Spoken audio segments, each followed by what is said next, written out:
Je vais maintenant te présenter les chemins. Qui est disposé à suivre ces chemins? Écoutez. Nous venons de voir la première partie. Qu'est-ce que je peux faire pour avoir du succès? La première chose, Dieu a déjà tracé une voie. Quand suit la voie de Dieu. La deuxième chose, tu dois toujours mettre Dieu en première position. À chaque fois que tu mettras Dieu à la dernière position. À chaque fois que tu mettras Dieu à la deuxième position, il n'y aura pas de succès. Tu n'iras pas de l'avant. Tu vas toujours te retrouver dans le même système. Prenons la Bible. Somme 37e. Somme 37. Verset 1er jusqu'au verset 3e. On va dire jusqu'au verset 5e. Est-ce que vous êtes disposés maintenant? C'est ce que David nous dit. Ne t'irrite pas contre le méchant. Tu as compris? Tu vois quelqu'un avec ses histoires, un méchant, toi tu te fâches contre lui.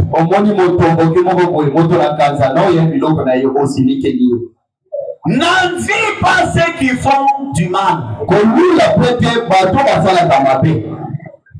Tout celui qui n'est pas dans la foi tracée par Dieu, c'est qu'il est en dehors de la foi et c'est celui-là qui fait le mal.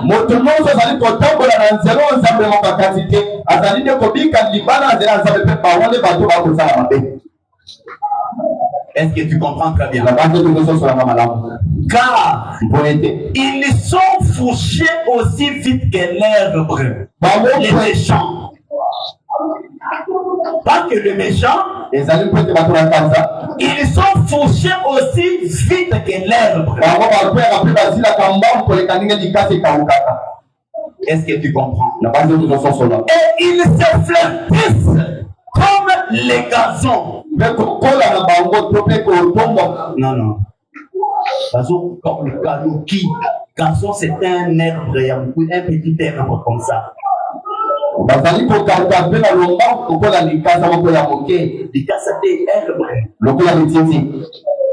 C'est ce qu'ils sont. Mais qu'est-ce qu'il faut? Confie-toi à l'Éternel et pratique les biens. Les biens, c'est quoi? Suivre la foi de la parole. Écoutez. Et les pays pour demeure et la fidélité pour pâture. Écoutez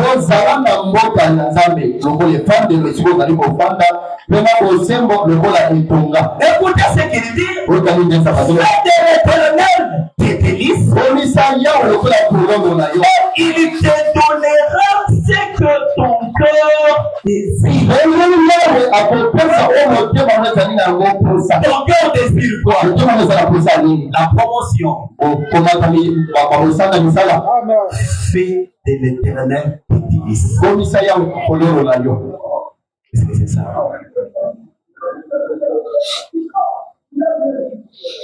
Je vais avoir ça. Fais de l'Éternel tes délices. Et lui va te donner les désirs de ton cœur. Verset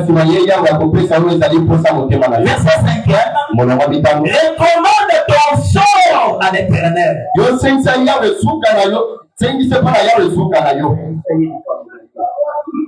Recommande ton sort à l'Éternel. Mets en lui ta confiance. Et il agira. Est-ce que tu entends la parole? Nous sommes toujours dans la Bible. Josué chapitre 1er. Verset 7. Fortifie-toi seulement. Et bon courage. en agissant fidèlement, selon toute la loi que mon serviteur t'a prescrit. Ne t'en détourne ni à droite ni à gauche, afin de réussir dans tout ce que tu entreprends.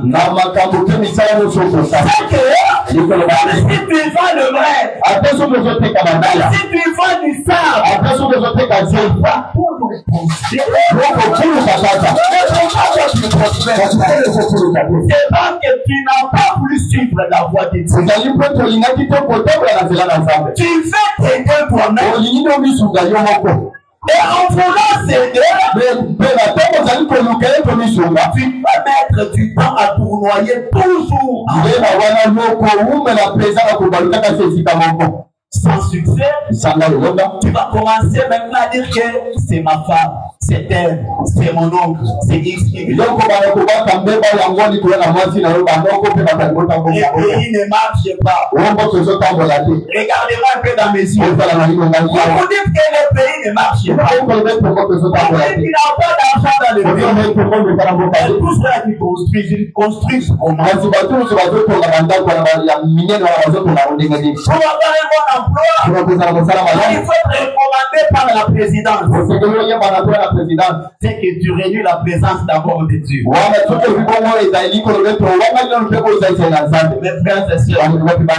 frères et sœurs, nous ne sommes pas de la présidence. Mais nous sommes les gens du royaume. Et dans ce royaume-là, nous ne sommes pas des simples individus. Mais nous sommes les souverains sacrificateurs du royaume. Un souverain sacrificateur est un avocat des autres. Que toi là, tu peux te reconnaître. Tu peux recommander celui qui a tes côtés là quelque part. Tu vas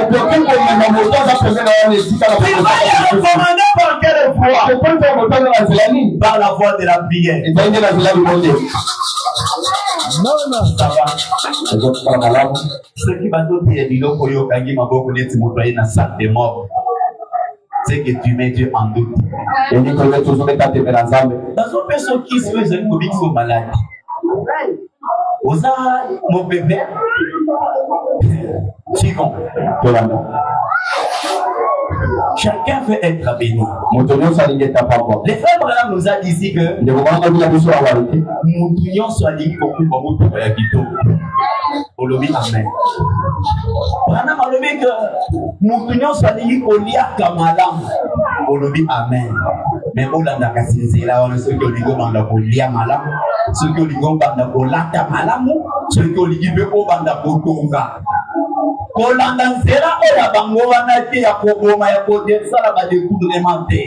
Les frères et sœurs, il y a un Dieu au ciel. Hier, on m'a donné un témoignage par un pasteur qui était venu me voir ici. Il y avait une sœur dont son mari était décédé. La femme, la sœur était restée avec beaucoup d'enfants. La souffrance à chaque fois. Mais qu'est-ce que la sœur a fait? La sœur a commencé à dire, oh Dieu, tu m'as retiré mon mari. Je suis resté dans cette difficulté. Fais-moi quelque chose. Cette femme a continué à prier. Je ne sais pas pendant combien de temps. Mais un jour maintenant, elle a dit quelque part, dans le physique, elle voit quelque part, il y avait un sac. L'enfant lui dit, avance vers ces sacs. Prends, ça t'appartient. Alléluia. Il faut croire. Il faut croire. Je dirais alors de moi-même. À chaque fois que j'ai besoin d'argent, Seigneur, donne-moi 200. Moi, je demande pas beaucoup. Parce que si j'ai beaucoup, vous n'allez plus me donner de l'argent. Est-ce que vous comprenez ma politique? Donne-moi 300. Donne-moi 500. Donne-moi 4000 quelques. Tu vois qu'un petit songe, quelques jours seulement. Mes frères et sœurs, 4 ans de chômage. Ce n'est pas que je manquais du travail, mais je ne voulais pas de travailler.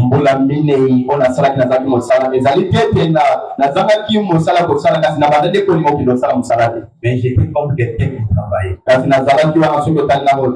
Dieu agit. Mais qu'est-ce qu'il faut maintenant? Dieu dit maintenant à Josué que ce livre de la loi ne s'éloigne point de ta bouche. Dites-le jour et nuit. Quand tu vas méditer, parce que tu vas trouver dans la vie, parce que tu vas trouver dans les boulots, parce que tu vas trouver dans les projets,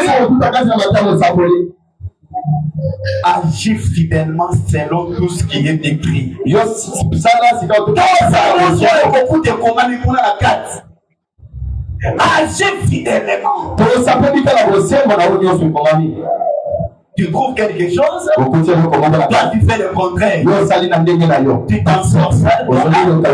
Il n'y aura pas de bénédiction en dehors de la foi tracée déjà par Dieu. Que ce livre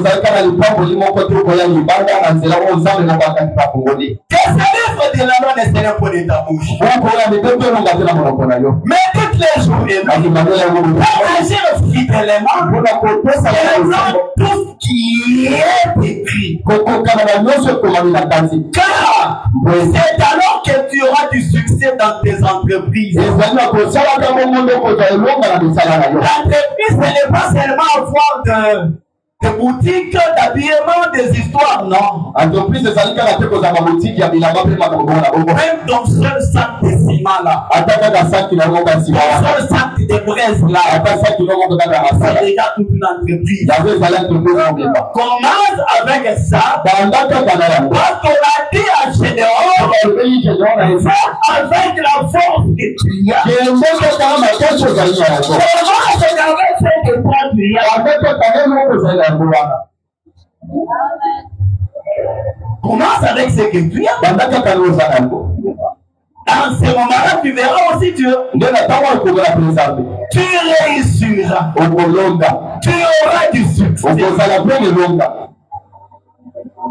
Je prends la prédication, je serai avec toi comme j'étais avec Moïse. Prêcher le 11 septembre 1960. Je prends le paragraphe 77. Josué savait que sa commission était extraordinaire.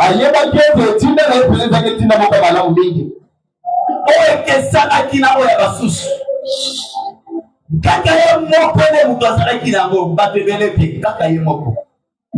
Avez-vous remarqué là? Quand Josué a commencé à traverser les Jourdain, quand il pensait à sa commission, sa commission, que ce livre de la loi ne s'éloigne point de ta bouche. Que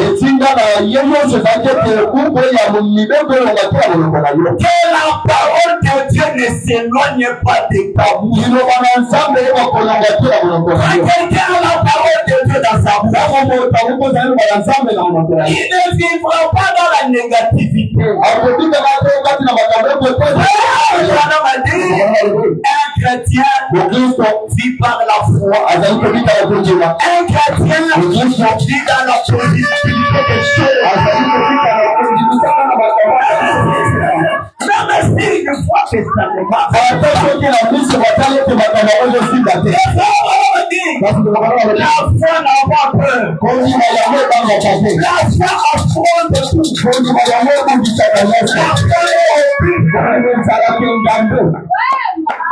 La foi a une patine.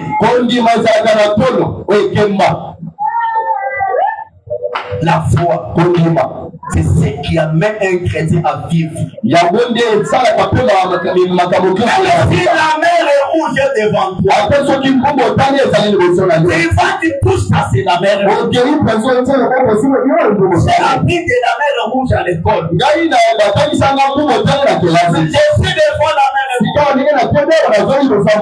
Et je dois le traverser pour aller de l'autre côté. Un chrétien, lui, regarde les obstacles qui sont devant. Mais qu'est-ce qu'un chrétien lui fait? Il regarde à celui qui lui a fait la promesse. Tu m'avais dit dans ta parole, je ne serai pas ici. Je ne serai pas ici. Comment je suis ici? Tu affrontes maintenant. Le médecin viendra te dire, pour toi c'est fini. C'est lui, laisse le docteur. Le fille, il me dit ça selon toi. C'est lui le docteur de tous les docteurs. Cette maladie est incurable. C'est toi qui m'as appris au monde. Tu as parlé, c'est bien. Tu m'as dit, c'est bien.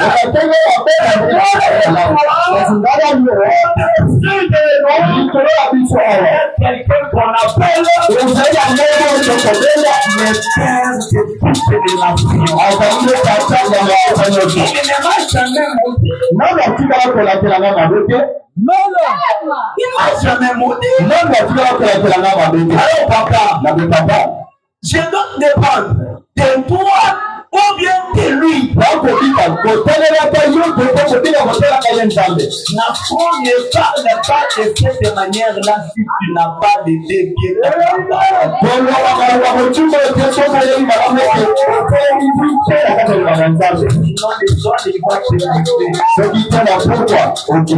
Il faut être déjà quelqu'un. Je te respecte, papa. Je respecte mon grand frère. C'est toi qui m'as laissé le pété. Mais, grand frère, dans cet âge, Dieu a dit par le prophète Branham que Dieu veut m'aider. Que je veux m'aider moi-même. Amen. Grand frère, c'est ce que Dieu m'a dit aujourd'hui. Il faut vivre dans cette voie. Écoutez ce que les frères prennent. Que ce livre de la loi ne s'éloigne point de ta bouche. En d'autres termes, Josué, peu importe ce que dit la tribu,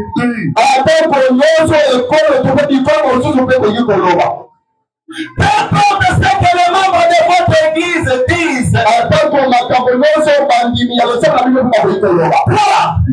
respecte avec la parole. Nous, dans notre tribu, il y a déjà toute une loi. Personne ne peut aller au mariage sans qu'il n'ait eu un ou deux enfants bâtards. Les enfants bâtards, c'est déjà toute une loi de la famille. Et toi, tu es déjà dans la parole. Peu importe ce que la tribu dit, reste avec la parole. Tu ne veux pas dire Amen. Toi, tu savais que j'avais peut-être de l'eau à te donner. Ou bien des pratiques là coutumières ou des histoires pareilles. Voilà la voie pourvue par Dieu. Peu importe combien de grandes choses ces gens-là peuvent faire. On ne fait pas commander. Garde toujours la parole. Écoutez. Fortifie-toi seulement et prends courage en agissant fidèlement. Et pas le paragraphe 78. Si la parole dit de faire une certaine chose, frère Branham a dit, faites-la. C'est que c'est matin. Si la parole nous dit que pour connaître du succès, il faut qu'on mange du sable. Mes frères, je serai la première personne à manger du sable. Mais donc pas. Sinon tu vas te retrouver, tu es déjà tombé. Et qui va te relever? Quand un adulte tombe, il se relève dans la honte. Tu peux faire un semblant. Hein? Nous t'avons vu.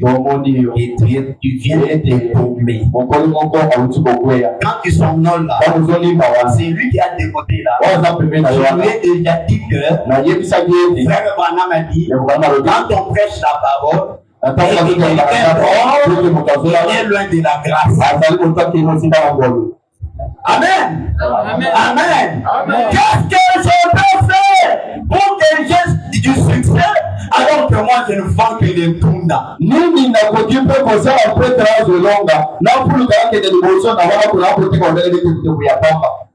Qu'est-ce que je peux faire? J'ai reçu du succès alors que j'ai une moto qui soigne à tout moment. Je connais quand même les témoignages d'un frère. Il m'a dit, pasteur, je suis venu dans cette ville. Mais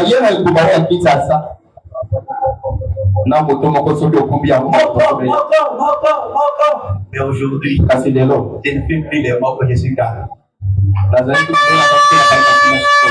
Est-ce qu'il a tué Dieu?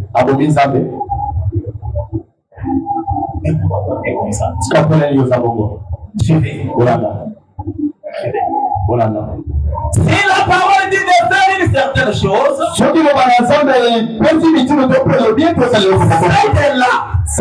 Peu importe ce que l'organisation va dire.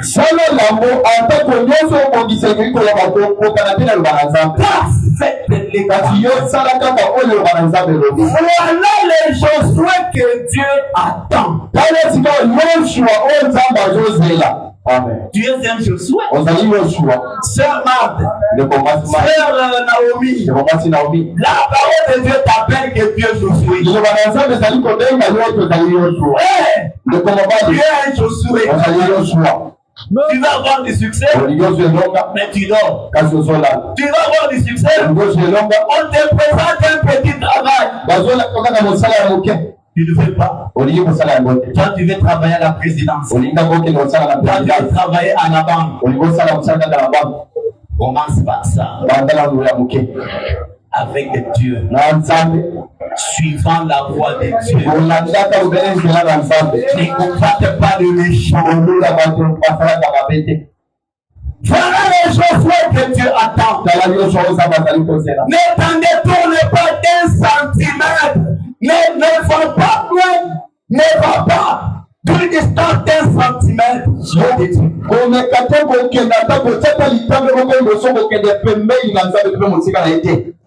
Les pieds gauche dans la parole. Les pieds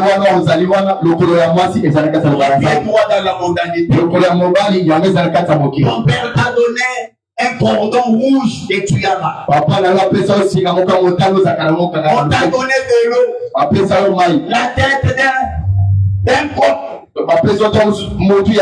Tu as enterré ça là où tu vas. Frère, il n'y aura pas de bénédiction. Les dieux de Branham, on ne les mélange pas avec d'autres histoires. C'est Dieu jaloux. Sœur, toi, tu dors, ton mariage vient d'entrer. Ça va te passer. C'est ton problème. C'est ton problème. Des colis d'argent viennent d'entrer, non? Mais toi, tu dors. Dors. bon sommeil, loin de la grâce. Frère Branham dit, étendez tout, ni à droite ni à gauche. Ce dont nous avons besoin, c'est plus de Dieu.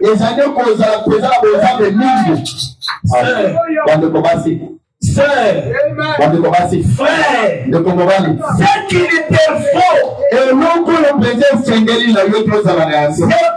de Dieu. Et avoir le Dieu, dans les quantités, parce que nous sommes dans l'âge où les hommes et les femmes doivent manifester la divinité. Et la divinité, elle n'est pas une fonction de la parole. La divinité, c'est la totalité de la parole. Le corps le plus malade, c'est le corps du Seigneur. Ils vivent en dessous de leur privilège.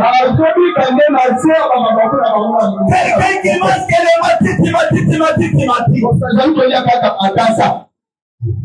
mais tu dis, je suis croyant, tu mets ça. Non, non. Quand Elohim est allé voir le patriarche Abraham, il avait mangé les poteaux. Je vous révole. Il avait mangé les missili. Et il a mangé la viande, papa. Papa, il a mangé la viande. Et pourquoi? Vous comprenez que aussi la viande, c'est à cause de ça. Est-ce que vous avez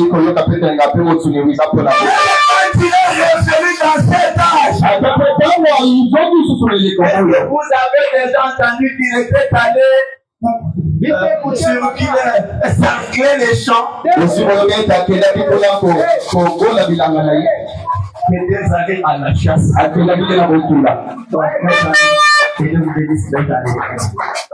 Il est allé ou soit à la pêche. Mais pourquoi la marmite est devenue verte?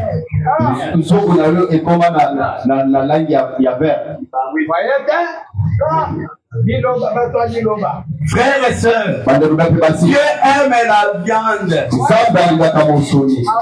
il veut que tu manges aussi la viande. Il y a 4 plus. Poisson à 4 plus.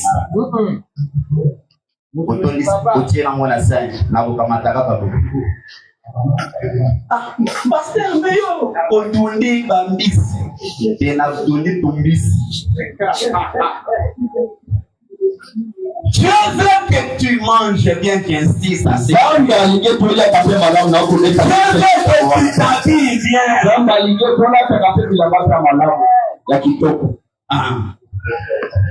C'est mais pour atteindre ça, ce qu'il nous faut, c'est beaucoup de Dieu.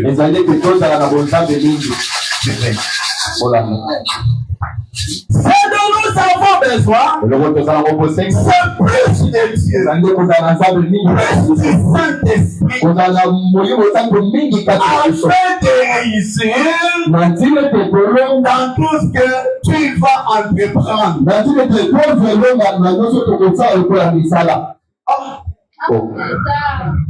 Pour que je réussisse dans mes activités, il me faut beaucoup de Dieu, plus du Saint-Esprit.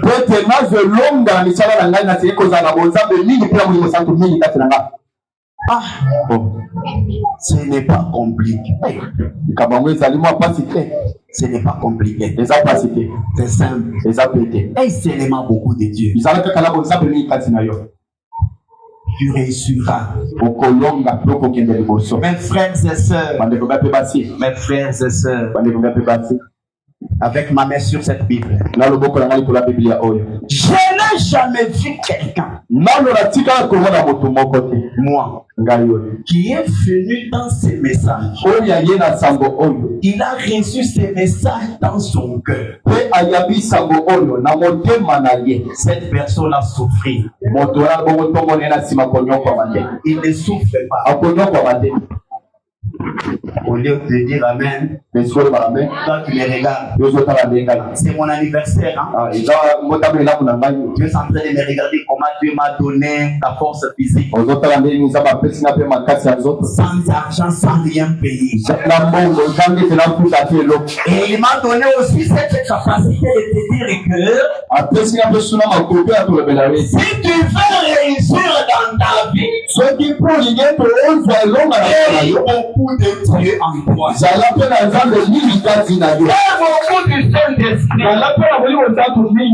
Et tu auras du succès dans ce que tu entreprendras.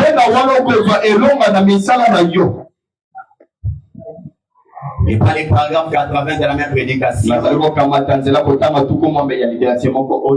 le Branham dit, regarde un peu celui qui est à tes côtés là. Dites-lui, le pasteur veut nous donner son cadeau d'anniversaire. Un vendeur, je vous donne mon cadeau d'anniversaire. Ce matin, j'allais prendre des fouets de l'évangile.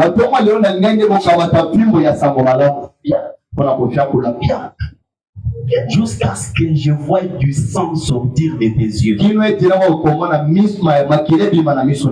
Mais j'ai un cadeau. Recevez ce cadeau. Réveille celui qui dort. Réveille la personne qui dort. On ne dort pas à l'église. On ne dort pas à l'église. Le vendredi, toi tu étais où? Quand nous nous avons veillé de 21h à 2h30. Toi tu étais où? Tu dormais sur un lit. Laissez-moi être clair et direct envers toi. Tu ne dors même pas sur un lit. Mes frères et sœurs, j'ai vu aux États-Unis un lit. Dans la chambre, c'est vide comme ça. C'est vide comme ça. Tu appuies. Tu t'endors. Mais nous ici, j'ai dit quelque part au lit, ce n'est que au Congo. Et tu vas trouver que l'île est contre mur.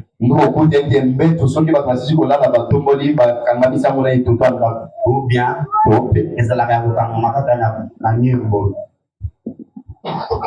c'est que pour les chambre les amoureux. Alors que il y a la possibilité que tu construises aussi. Recevez ce cadeau que je vous donne ce matin. Vous avez sommeil de rêver près de vous. Lorsque vous projetez de faire quelque chose, prenez-vous la parole de Dieu pour cela. C'est une question.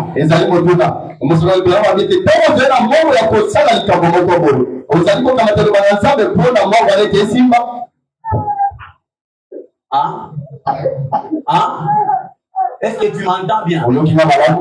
Tu as $500. Tu viens de Mbujimayi. Tu viens de Chikapa. Tu viens de Setou. Tu trouves que l'activité quinoise, ce n'est que moto. Boutique pharmacie. Tu prends aussi l'argent dans la moto. Tu achètes la moto. Quelques jours. Est-ce que d'abord physiquement, regardez-moi vous les frères qui faites des histoires. Physiquement d'abord bien fort.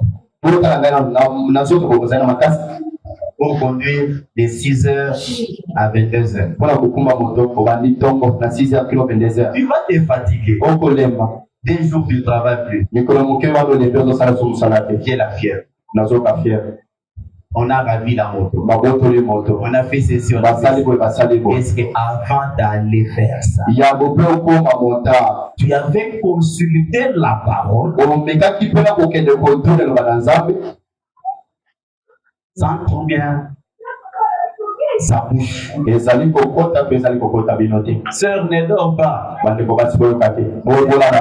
Tu dors pourquoi? Quelqu'un confie mais il dort. C'est un mort. Suivez. Trouvez-vous votre désir dans la parole? Prenez-vous ce qui est la Bible? Êtes-vous juste comme beaucoup aujourd'hui, comme beaucoup de gens, prêchant des préceptes qui sont des commandements d'hommes?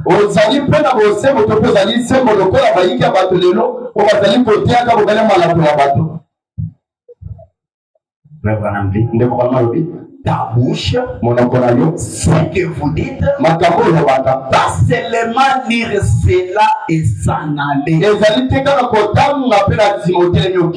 bien lu, tu as bien entendu. Avec culte, tu te lèves, les enfants, tu oublies. Tu ne reviendras que. Vivez-les.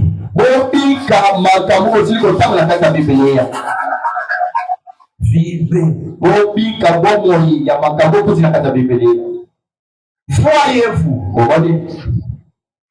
Voyez-vous ce que Josué dans ces jours d'aujourd'hui sera.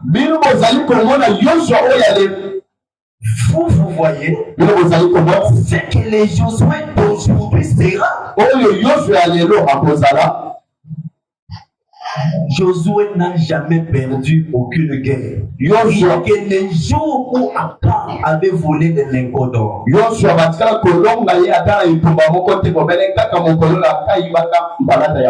Suivez. Voyez-vous ce que Josué de l'église spirituelle sera? Écoutez, c'est le même genre de Josué qu'ils avaient dans l'église naturelle. L'église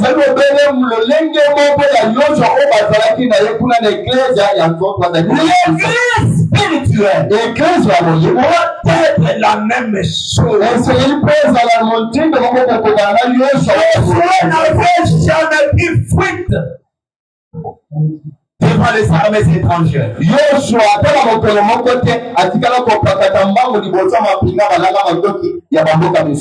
Mais pourquoi toi tu as peur même des rats et des chats?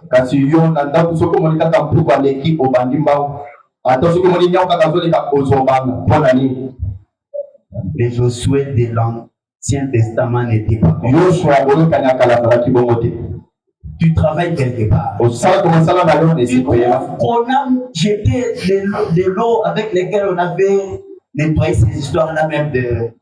Comment on problématique là, Yahoo? Fumboa. Au côté, Mayo va s'occuper que va passer là du Fumboa. Au côté, là, va s'occuper à mon abana. Nous va voir qui a gagné vos messages pour voir. Au côté, on m'a dit qu'on m'a dit, tu vois. Oh, mon temps.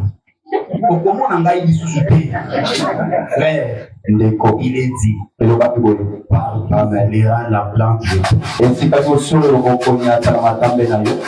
dit l'ange de l'éternel campe tout autour de ceux qui sont dans la parole. Si tu es réellement dans la parole,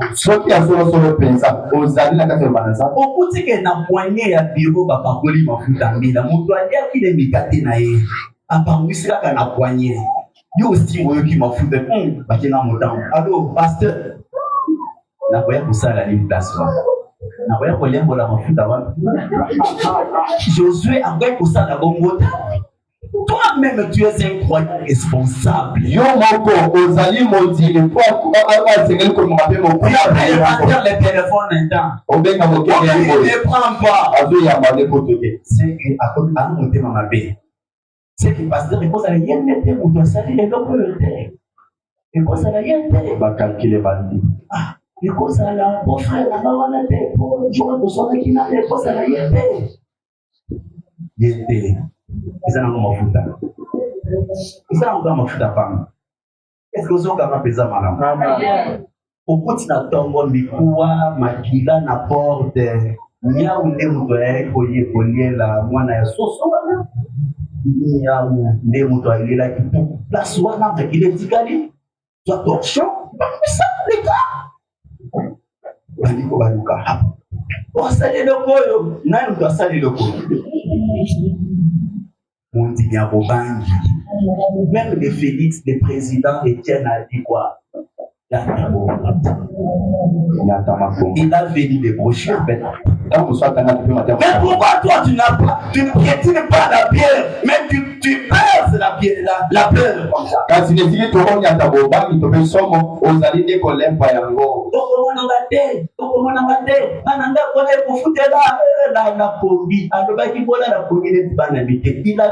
C'est papa là disait la Bible.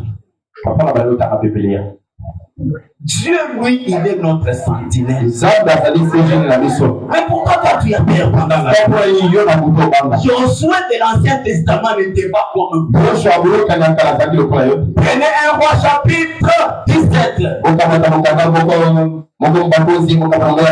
Verset 8e, on lit en descendant. Alors la parole de l'Éternel me fit adresser en ces mots. Lève-toi,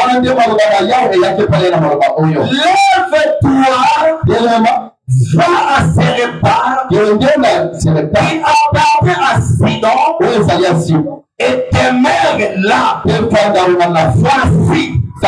J'y ai ordonné à une femme veuve de te nourrir. Il s'éleva et alla à Sérépar. Comme il arrivait à l'entrée de la ville, voici, il y avait là une femme veuve. Elle ramassait du bois. Il l'appela et dit, va me chercher, je te prie, un peu d'eau dans un vase afin que je boive. Et elle alla en chercher. Il appela de nouveau et dit, apporte-moi, je te prie, un morceau de pain dans ta main. Et elle répondit, l'Éternel ton Dieu est vivant. Je n'ai rien de pris. J'ai une poignée de farine dans un pot. Et un peu d'huile dans une cruche. Voici, j'ai ramassé 2 morceaux de bois. J'ai enterré et j'ai préparé cela pour moi et mon fils. Nous mangerons après boire, nous mourrons. Et lui dit, ne crains point. Amen. Élie dit à la femme de Séréptar, viens aussi ce matin ici. On n'a pas peut-être pas payé encore le loyer. Tu ne sais pas si tu vas manger aujourd'hui. Élie te dit ce matin. L'esprit d'Élie te dit ce matin. Ne crains pas. Rentre. Fais comme tu as dit. Prépare-moi d'abord avec cela un petit gâteau et tu me l'apporteras. Tu en feras ensuite pour toi et pour ton fils. Mais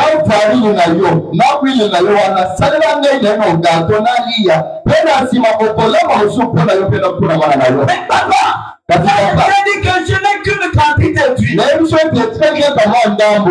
Quelle quantité de farine. Mais avec la paix, la d'ambre. Si j'en fais un pain. Ce qui a fait en fait la ligne par moi et mon fils mangeons. Après, on va mourir. Et toi, tu me dis, va et prépare. Amène-moi d'abord ces choses. Et après, tu en feras un autre. C'est là où les frères m'a dit, un chrétien ne fait jamais de perte. Mon Christ va faire la perte. Un chrétien ne fait jamais de perte. Mon Christ va faire la perte. Qui ça, c'est lui qui a dit. Dites-le lui. Dites-le lui. Dieu, un chrétien, ne fait jamais de perte. Mais j'ai donné. Comment j'en aurai d'autres? Tu n'as pas perdu. Tu n'as pas perdu. Tu es au contraire s'aimer. Et tu vas récolter. Personne ne peut récolter le paix. S'aimer la paix et récolter la guerre. Écoutez. Car ainsi parle l'Éternel. Quand un prophète sortait de vous et qu'il dit ainsi dit l'Éternel, ce n'est plus cet homme-là qui parle. À cet instant-là, c'est Dieu lui-même. C'est que ici, Élie voulait dire à la serpent, l'Éternel parlait directement à cette femme-là. Ainsi j'ai dit, moi, les dieux d'Israël, la farine qui est dans le pot ne manquera point.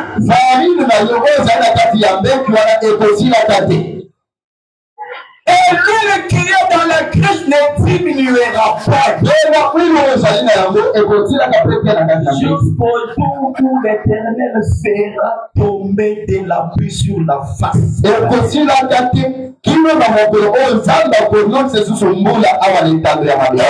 alla et fit selon la parole de Dieu. Pendant longtemps, elle a eu de quoi manger. Quand les autres n'avaient pas à manger, dans la période de la sécheresse, la faute de Sérapta n'avait manqué de rien à manger. Je suis dans la prédication Hébreux chapitre 2, deuxième partie. Et prenez paragraphe 110. Maintenant, mes amis, écoutons-les. Lui, le Saint-Esprit qui parle au milieu de nous. Lui, le Saint-Esprit qui a compris des divers miracles et des prodiges et des signes.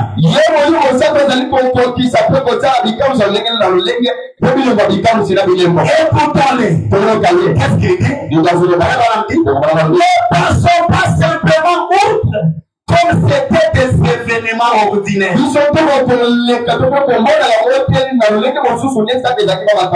Rappelons-nous que c'est Jésus-Christ, le même hier, aujourd'hui, et pour toujours, qui confirme sa parole.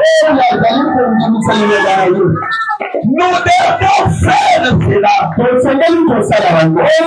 S'il vous plaît, faites-le. Prenez garde que toutes les autres choses soient secondaires. Même votre foyer, votre mari, votre femme, vos enfants, quel que ce soit, mettez-les au second plan.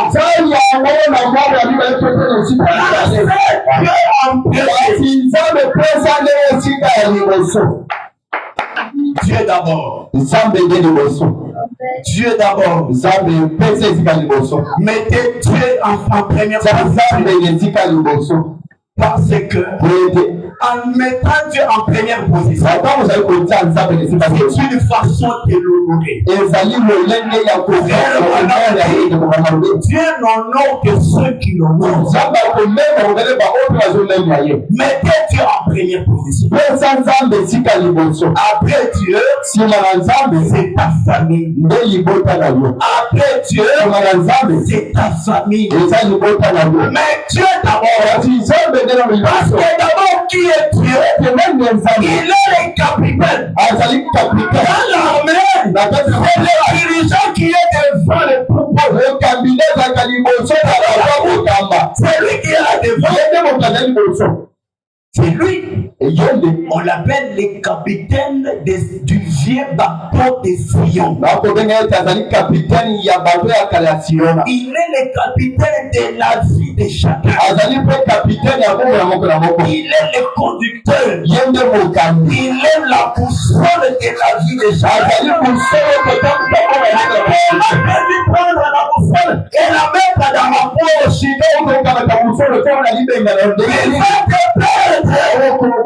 C'est ainsi que tu te vois, tu ne prospères pas. Pourquoi tu as pris Dieu, tu l'as mis en seconde position. Mais Branham a nous dit, mettons Dieu en première position. Frère Branham dit, frère, vous dites que frère Branham,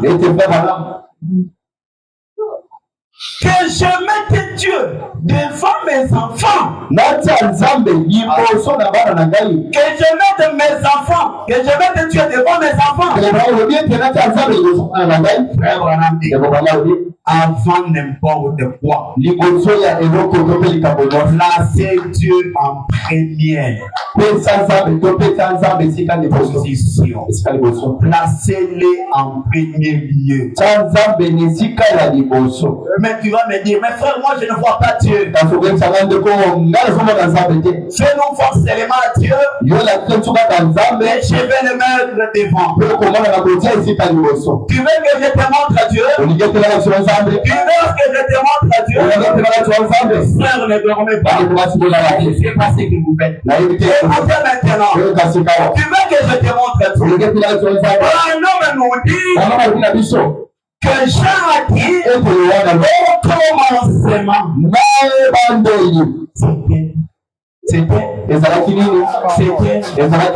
C'est que Dieu est la parole. Je me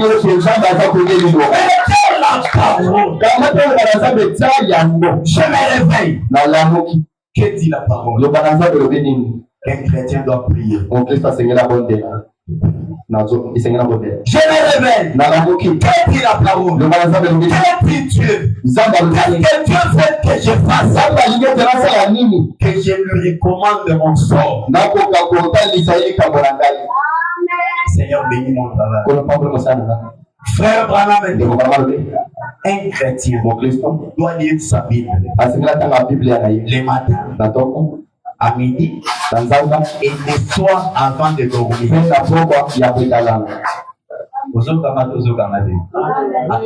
Semblant. Mais Dieu en premier lieu. Mais Dieu en premier lieu. Est-ce qu'on va avancer? Et là dit la femme Sarepta. Non, écoutez ce qu'elle dit. Élie descendit un jour de la montagne. Élie était un ange, un messager. Un messager loin de Dieu. N'oubliez pas que à la veille du vendredi, la Bible nous a dit qu'il était un homme de la même nature que nous.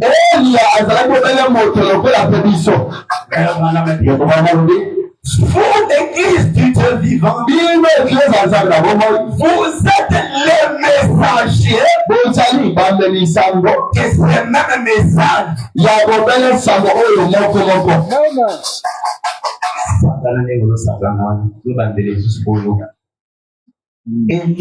Eli akitsaki moto bana kusikite na bati ona bokisaki bosi na kokipete soto limbi soto limbi moto asuka ile na bandaki libé nanga peut évoluer quand même. Eli a fait descendre les feux du ciel. Eli akitsaki moto na likolo ali obandi kolenga ce qu'il me dépasse. Non, toi tu te dépasses. Toi le croyant du temps de la fin, tu dépasses Élie. Frère, je suis là pour vous dire la vérité. Un jour Dieu va m'appeler en jugement pour tout ce que j'ai dit dans ma vie. Nous les croyants de la parole du temps d'histoire, nous dépassons tous les prophètes de l'Ancien Testament, même Paul.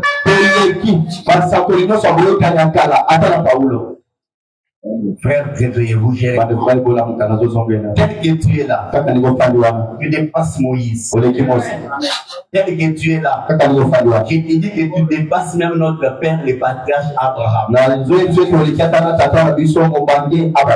Faites attention, je vais dire quelque chose qui va peut-être te scandaliser.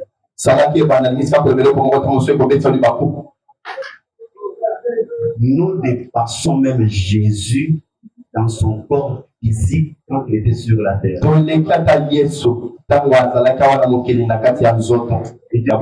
frère Jean-Marie, Jean-Luc a dit Amen. Les corps là ne savaient pas ce que moi je connais aujourd'hui. Paul ne connaissait pas ce que moi je connais aujourd'hui. Il connaissait en partie. Toi, tu as étudié 1 plus 1. Mais moi, j'ai appris même les intégrales. Technique de commerce. Tu vois pas que moi, je te dépasse. Jean a vu. Mais il n'a pas saisi. Daniel lui a dit. Attention. Jusqu'au temps du soir. Mais aujourd'hui, c'est que lui avait gardé comme mystère, moi je les connais. Tous les prophètes de l'Ancien Testament, nous les croyants du Nouveau Testament, précisément les croyants du temps de la fin, nous les dépassons tous. Et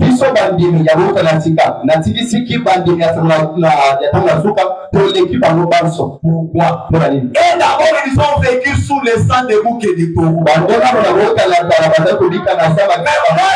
vu aujourd'hui sous le sang de Dieu lui-même. Mais comment? Tu ne crois pas parce que tu veux vivre ce que tu es là. Et ce matin, je t'oblige d'avoir.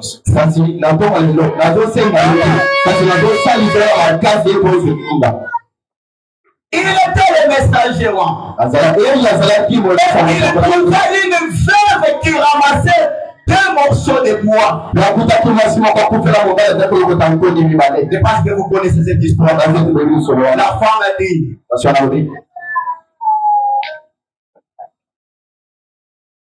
Écoutez, je sors un peu ça. Je prends 114. Dieu doit occuper la première place dans votre cœur. Parce que la femme de Sarepta, qu'est-ce qu'elle a fait? Elle a pris la farine, l'huile, elle a fait du gâteau. Et elle a d'abord donné à Élie, qui était le représentant de Dieu. Dieu d'abord. Et nous aussi, Dieu doit occuper la première place dans le cœur de chacun de nous. Dieu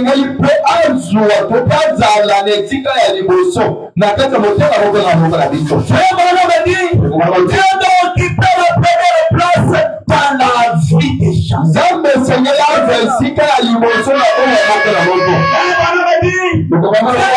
avoir la première place dans tout ce que nous faisons et dans tout ce que nous sommes. liboso na nyonso tokosala mpe na nyonso tozali. Amen, amen. Amen. Dieu Nzambe occuper la première place. asengeli azwa esika ya liboso Dans tout ce que toi tu fais, na nyonso osalaka. pas dans des vols. Ezali te kati na koyiba. Je connais un frère Nebi te kobanga qu'on a demandé une souscription à l'église. basengaki na bato te bapesa semisi na losambo. Non, c'était qu'il devrait recevoir les serviteurs de Dieu dans leur église là. Ezali ndete basengeli koyamba basengeli na Nzambe na losambo na bango. Et chacun comme membre fidèle devait contribuer avec sa part. Moko na moko lokola motili na mapya osembo na losambo ezali kopesa kola esimbisi. Qu'est-ce que ce frère là fait? Ninde nde kobayika na sali Il est allé voler Libata Yaba. koyiba libata. Pasteur, mokenge yanga eboye. Oyanga simbisi yango.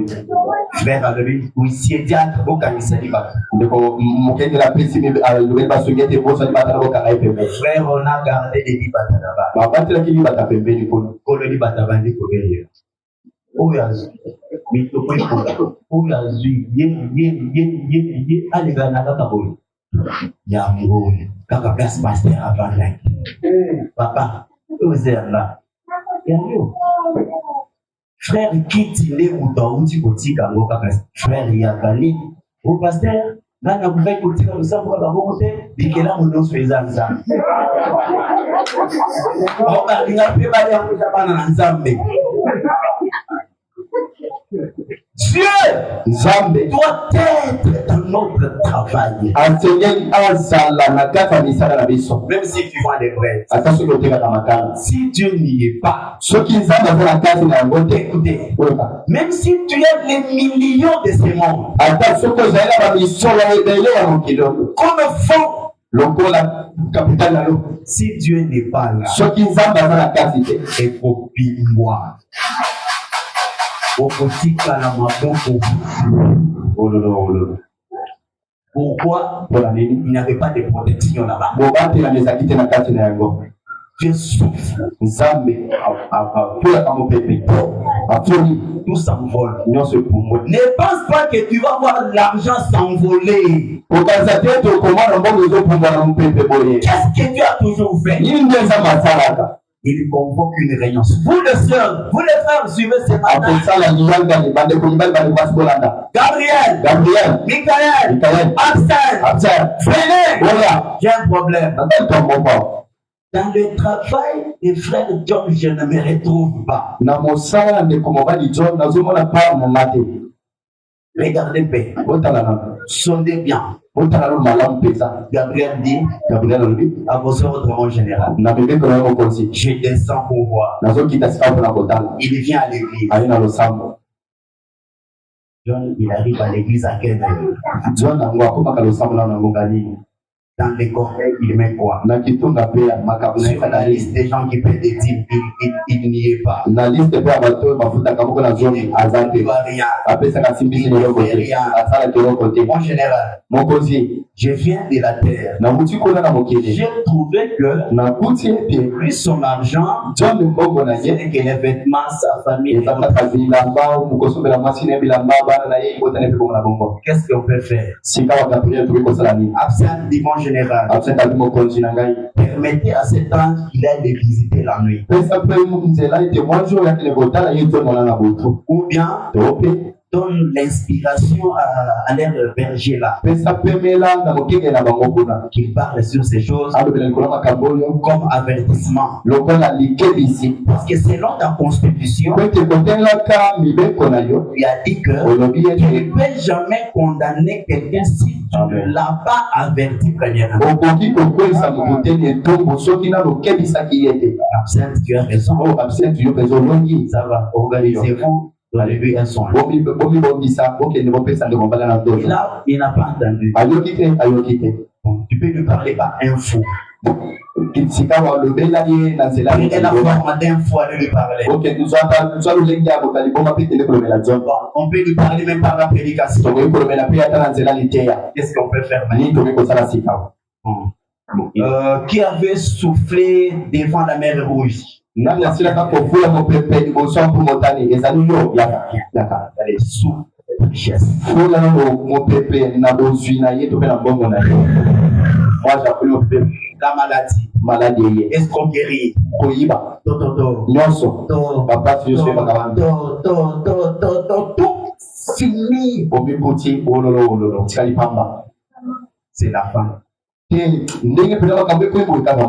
Cet enfant est défini, a les yeux rouges, je sais que c'est lui. Peut-être ma belle-mère. Depuis qu'elle m'avait pointé du doigt. Non. Il n'y a personne qui peut. Amen. Si Dieu ne lui a pas donné la vanne, c'est que si les choses arrivent, c'est Dieu qui a permis. Pourquoi? Pour que tu reviennes à lui. Dieu en premier. Je vais arrêter dans quelques minutes, tu verras.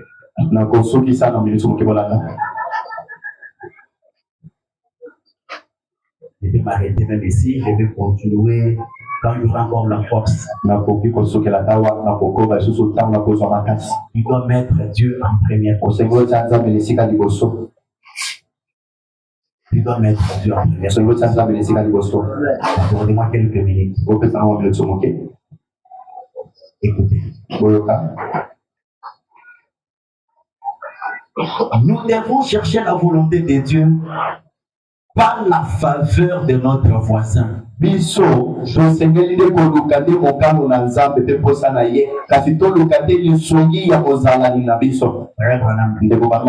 Mon frère, ma soeur, si vous placez Dieu en première dans chaque chose que vous faites, vous devez bien vous en sortir. Amen.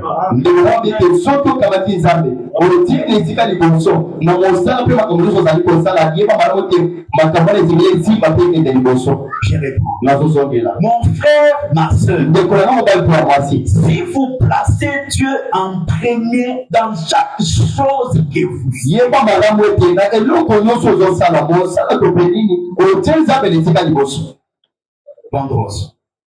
si vous placez Dieu en premier dans chaque chose que vous faites, vous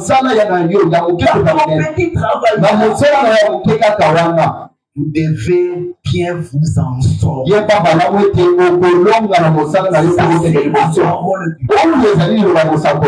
Est-ce que toi tu le fais? Parce que tu avais toujours dit que ce sont les gens qui t'en sortent. Écoutez, présentez-moi un prédicateur. Présentez-moi un chrétien. Présentez-moi une femme ménagère qui est chrétien. Présentez-moi un cultivateur ou un ouvrier d'usine qui va donner la première place à Dieu en toutes choses.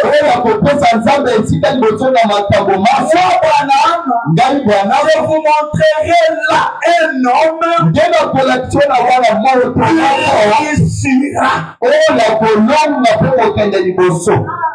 Présentez-moi un homme qui a une cabine. Présentez-moi un homme qui est enseignant, qui est avocat, qui est motocycliste, une femme menacée, un militaire, un policier qui place Dieu en premier. Amen. Moi, je vous montrerai l'homme qui reste. Est-ce que tu entends là? Je clôture pas pour dire que parmi l'une des choses qui peut t'amener le succès dans ta vie, c'est en payant correctement tes dîmes et donnant fidèlement des offrandes. Est-ce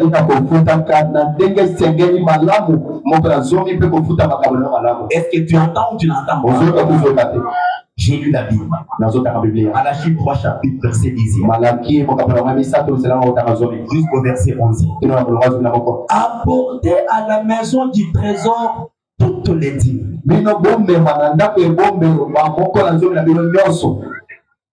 J'ai ma moto, j'ai ma pharmacie, j'ai ma boutique, j'ai ça, j'ai ça. Dans toutes ces histoires, il doit y avoir des dîmes qui sont. Tu penses tout ça, tu amènes dans la maison du trésor. 1 million de francs. Tu donnes ça. C'est ton même. Non, non. 100 francs. 100 francs quand tu as donné la dîme de 100 francs. Tu réfléchis pourquoi? Qui t'a donné ces 1000 francs-là? C'est Dieu. Quand tu ne donnes pas, ne t'attends pas aussi à quelque chose. Les villageois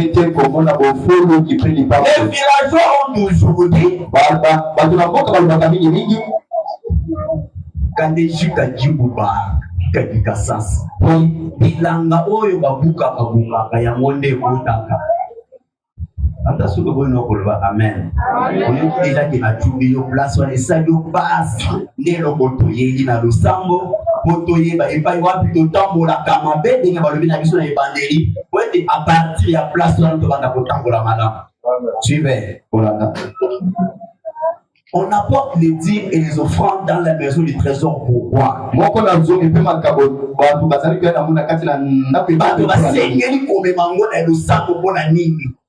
C'est enfin qu'il y ait de la nourriture dans la maison de Dieu. Dieu dit, mettez-moi de la sorte à l'épreuve. Si l'Éternel est désarmé, et vous verrez si je n'ouvre pas pour vous les églises des cieux.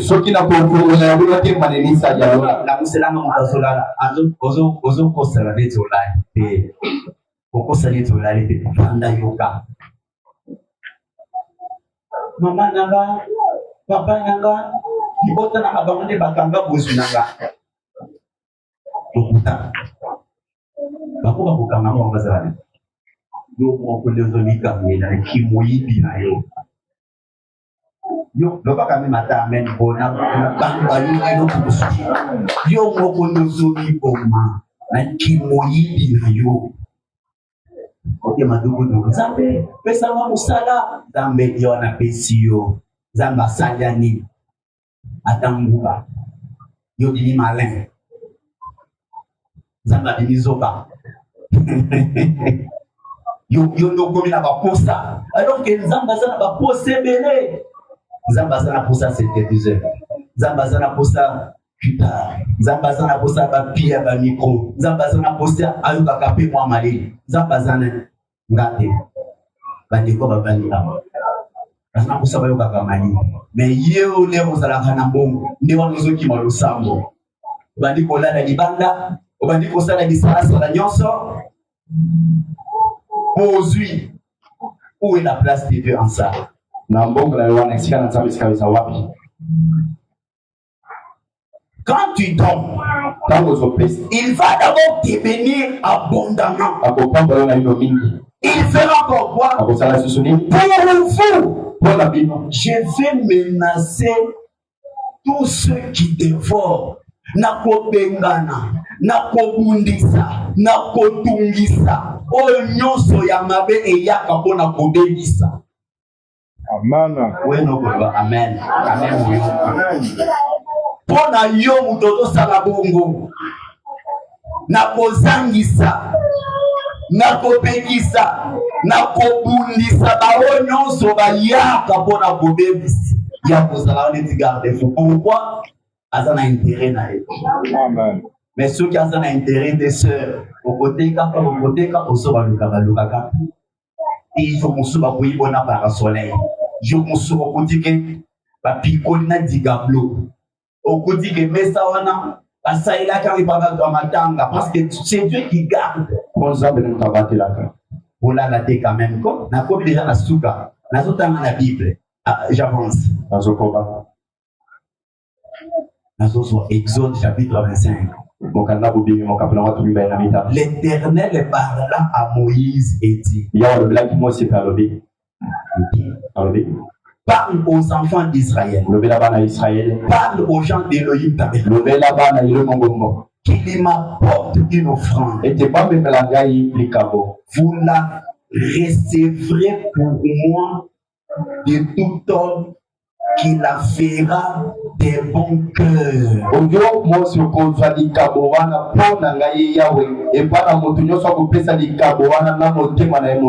Moïse, yebisa bana ya Elohim tabernacle.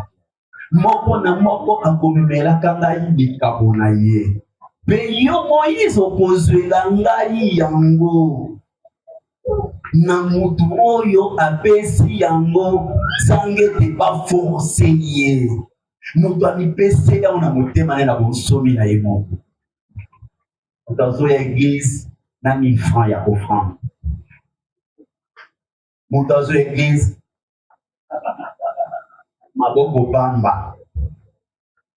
Lorsque tu couvres les offrandes des autres les gars. Okotiani Mutazo na bongo na poche potia $1, potia $100 ya offrande. Potia $20 ya offrande. Potia autant. Du 500. Mais où il y a oui wana. Abui kotangi on a 4 à quelle toilette et on va poser des enfants. Ni il y a offrande 500 pour ébouiller. Ah ouais on a coupé ça dit. On fait ça déjà. On a fait na tout pour le vendre micro pour que la a d'autres na bo. Wana mazulu ba. Na boya kilo sambo ya Abraham tabernacle. Nazala lokola mokumba likolo na bango. Ndeti na wana kenda kabilanga bokila. Akila kashas. Kubali sakala ipi.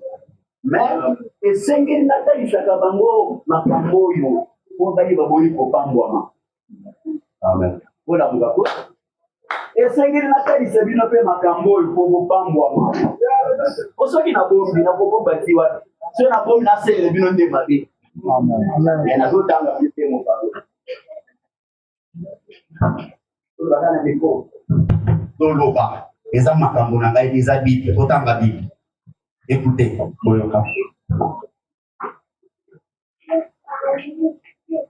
je prends verset 3e. Voici ce que vous recevrez d'eux en offrande. Tala makambo oyo kozwe pana bango na kati ya makambo bazali kopesa yo mos. Tala lolenge ya makambo